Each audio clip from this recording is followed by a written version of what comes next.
எதிர்பாராத விதமாக வாழ்க்கையில் நமக்கு ஒரு கஷ்டம் வரும்போது நம்ம ரொம்ப உடஞ்சி போயிடுறோம், திக்கி போயிடுறோம், திணறி போயிடுறோம், சோர்ந்து போயிடுறோம்.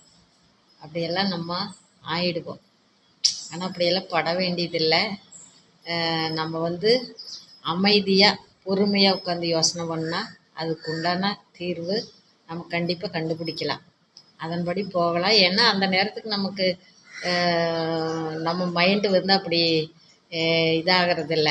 அதனால் யார் எந்த கஷ்டம் வந்தாலும் கலங்காதீங்க, கண்டிப்பாக அதுக்கு உண்டான தீர்வு நிச்சயம் இருக்குது, கடவுள் கொடுத்து வச்சுருப்பாரு.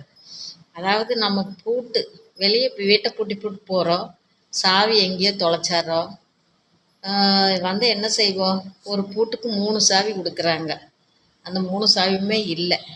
நம்ம என்ன பண்ணுவோம், ஒன்றா ஏர் பண்ண கீது விட்டு ட்ரை பண்ணி பார்ப்போம், அல்லது கம்பியை விட்டு திறந்து பார்க்குறக்கு பார்ப்போம். அப்படியும் இல்லையா, யாராச்சும் பக்கத்தில் பூட்டுக்கறது இருந்தால் கொண்டாந்து திறக்க சொல்லுவோம்.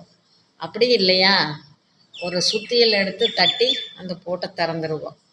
அப்படி ஒரு பூட்டுக்கே இத்தனை விதமான வழிவகைகள் இருக்கும்போது நம்ம கஷ்டத்துக்கு மட்டும் வழிவகைகள் இல்லாமையா போயிடும்.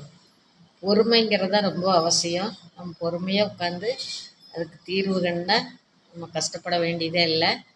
அதனால் எல்லோரும் நிதானத்தோட பொறுமையாக ஒரு முடிவு எடுங்க, எந்த முடிவு எடுத்தாலும். சரிங்களா? ஓகே, இந்த நாள் இனிய நாளாக அமைய அனைவருக்கும் வாழ்த்துக்கள். அனைவருக்கும் இனிய காலை வணக்கங்கள். ரொம்ப நாளைக்கு அப்புறம் ஒரு காலை வணக்கம். ஓகே, பாய்.